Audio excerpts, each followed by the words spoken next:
Today we're taking a look at these NBA matches, which are happening on Sunday, December 11th, 2022, and giving you match breakdowns, betting tips and predictions in general on these games. Welcome back to High Stakes. Before we dive into our video, don't forget to subscribe and push that notification bell to get notified as soon as we release these sport prediction videos. Also, check out our perks and join the High Stakes membership. Joining the High Stakes membership is easy, is cheap, but it will help a lot in the growth process of this channel. Plus, if you would like more betting tips and predictions, then check out our Patreon in the link down below. Our new Patreon is a way for us to help you improve your chances of making more money. Multiple plans are available for each and every one of you. By becoming a member of the High Stakes Patreon, you will have access to our best team picks, total picks, parlay picks and much more. Stop wasting hours of your time searching for bad betting predictions that ends up costing you a lot of time and money. Join the High Stakes Patreon now and get the best betting picks. Going back to our video, we will give you 2 betting picks for each game, a team pick and a total pick based on facts and detailed explanation.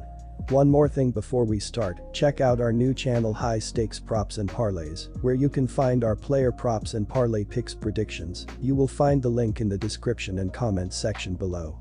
And make sure to watch our videos till the end so you don't miss any of our picks. New York Knicks vs Sacramento Kings.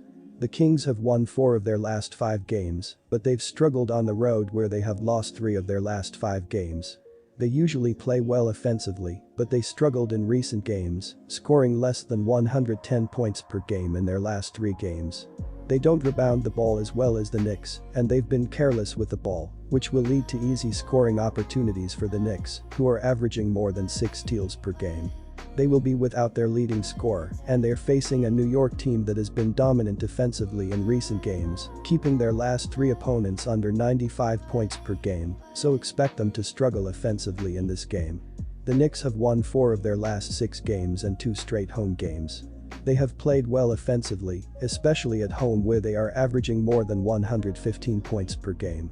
They are very aggressive on the offensive glass and will get extra scoring opportunities in this game, and they don't turn the ball over a lot at home.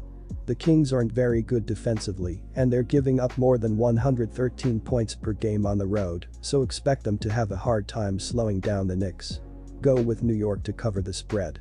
The total has finished under in 52.2% of Sacramento's games this season and in 56.0% of New York's games.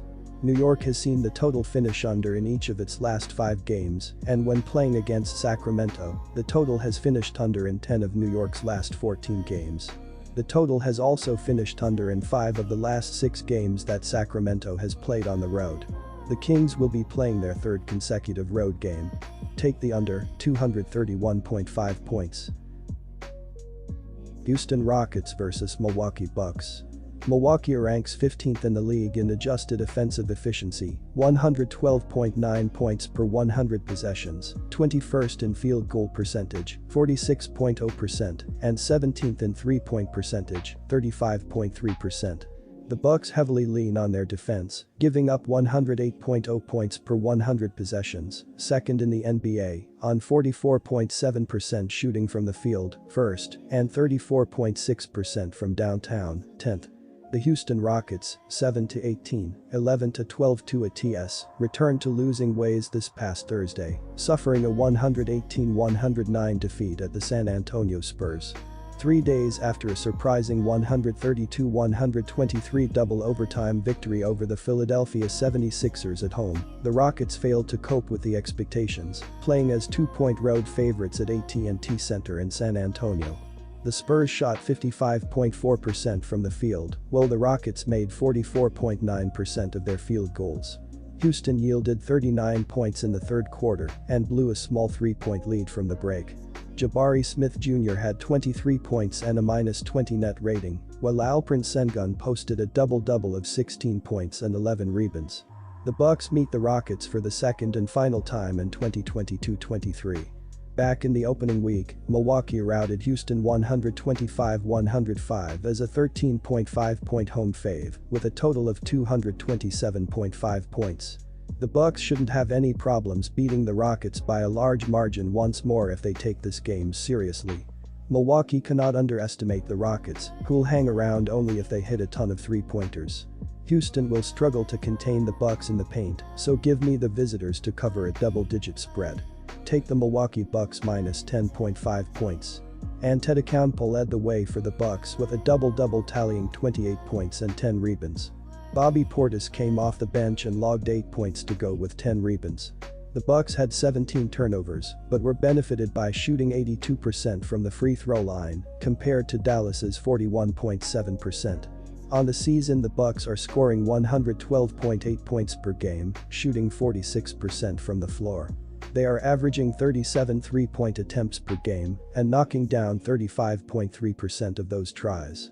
Brook Lopez and Grayson Allen lead the team in shooting from deep, and they combine for about 5.5 threes per game. The Bucks have continued to struggle holding on to the ball offensively, as they are averaging 14.8 turnovers per game. Antetokounmpo and Jrue Holiday combine for nearly half of the team's turnovers, with 7 per contest. In what was a poor third quarter against the Spurs, the Rockets allowed 39 points to San Antonio and were never able to fully close the gap. Houston has a knack of double-digit deficits, and the Bucks are a team that doesn't often relinquish those leads. Against the Spurs, Jabari Smith Jr. led the way with 23 points. Alperen Sengun was good for 16 points and 11 boards. Houston had only 4 fast break points compared to 21 by San Antonio, and that proved to be their undoing. On the season, Houston is scoring 110.8 points per game and shooting a league-worst 44.4% from the floor. The Rockets are attempting 35 threes per game and knocking down 34.3% of their tries. Jalen Green and Jabari Smith are each knocking down about 2.5 threes per game, and as a team the Rockets are sinking 12. As mentioned, the Rockets have been good on the offensive glass and are grabbing 13.5 offensive rebounds per game. Similar to the Bucks, Houston has been poor taking care of the ball and average a league-worst 17.8 turnovers per game. The Bucks don't force many turnovers, but they are a team that will make you pay for mistakes. This has the makings of being a rather sloppy game at times, with both of these teams struggling to keep control of the ball. The Rockets are the highest turnover team in the NBA, and opponents are coming away with easy and quick fast break points against them. The Bucks have a good defense, but they are turning the ball over at a high rate as well. Houston has been inconsistent shooting from deep, but they won't shy away from the three ball, with 4 players averaging at least 5 three-point attempts per game. Houston will also come away with some key offensive rebounds and will benefit from quick points in that regard. Take the over in the contest. The over is 5-0 in the last 5 matchups between these teams. Take the over 230.5 points. Detroit Pistons vs Los Angeles Lakers. Los Angeles dropped its 3rd straight on Friday versus the 76ers, nearly mounting a comeback before falling short in overtime. The Lakers were down 12 with 2+ minutes remaining in regulation, but rallied to send the game to overtime. LA couldn't keep its momentum in the extra period, though, as the Sixers outscored the Lakers 13-2.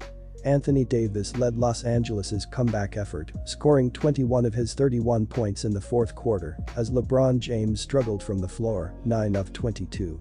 James, who missed Tuesday's game versus Toronto with a sore ankle, also missed 7 of his 8 three-point attempts. Detroit was outplayed again on Friday, falling this time to Memphis. The Grizzlies separated themselves in the 3rd quarter, scoring 37 points and forcing 8 turnovers. It wasn't the type of effort necessary from a rebuilding team to pull off a road victory over a playoff contender. Detroit shot 11 for 35 from three-point range and turned the ball over 19 times. This season, the Pistons are 27th in assist-to-turnover ratio, 1.53. Los Angeles has enough potential to go on a run and make the playoffs this season. The Lakers also need Davis and James to stay relatively healthy to accomplish that feat. It will take all that LA has to get it done.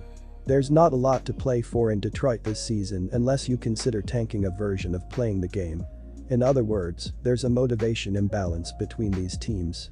LA isn't a bad offensive club, but it's below average, even with Davis, James, and Russell Westbrook. The farther away from the hoop the Lakers shoot, the worse shooting percentages become. Los Angeles is 12th in field goal percentage at the rim, 24th in mid-range shooting, and 30th in three-point shooting, per dunks and threes. The Pistons, however, let up a lot of points at the basket.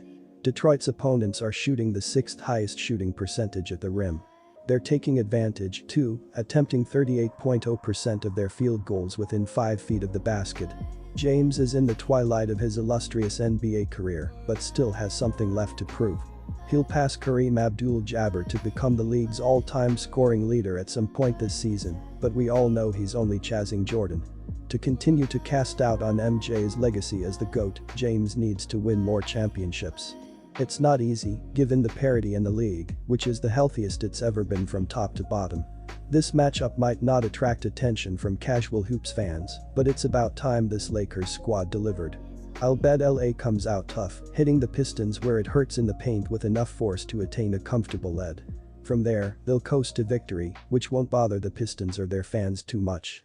Take Lakers minus 5.5 points. The Lakers lead the NBA in pace of play entering this contest with Detroit. Russell Westbrook has carved out a nice role off the bench, and he had a triple-double in their last game against the 76ers. Los Angeles is scoring at a nice rate, but they have been mediocre on the defensive side of the ball. As long as the Pistons can get it going from beyond the arc, this will be a high-scoring inter-conference affair on the final day of LA's 6-game road trip. Anthony Davis and LeBron James are still banged up, so look for Russell Westbrook to continue dominating the ball here. Take the over 233 points.